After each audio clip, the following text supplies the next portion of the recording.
Hello, nerds. We're back. This time, we are not talking about a battle. We are back on my true crime-ish. All right? It's a beautiful day, isn't it? Well, San Francisco skyline is covered in fog, but it's all back there.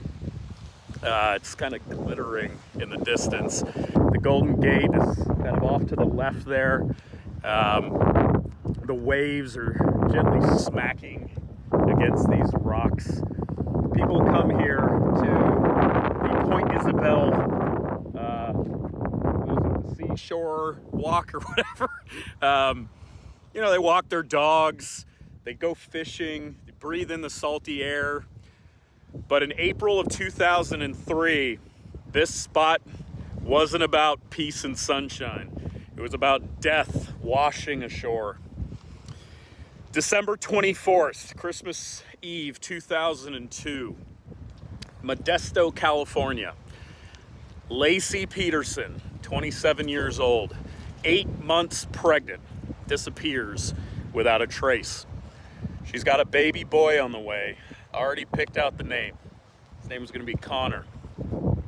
Christmas Eve morning, her husband, Scott, says he went fishing in the bay, which, nothing says Merry Christmas, honey, like bailing on family time to go sit in a boat alone.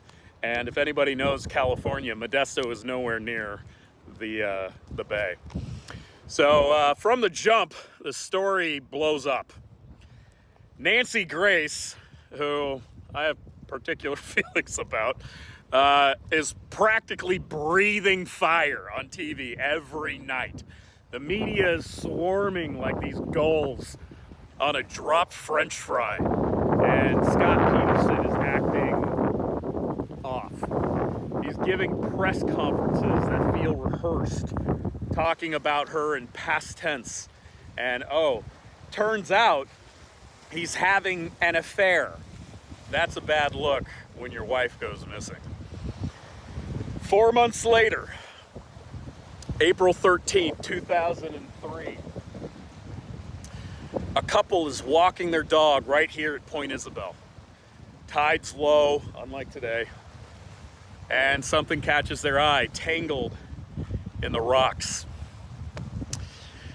It's the body of a baby boy. No clothes, no blanket, just tiny, weather-worn remains. DNA later confirms it's Connor Peterson. The very next day, April 14th, a jogger is out here on the same path, passes this stretch of riprap, and sees something in the water. It's a torso.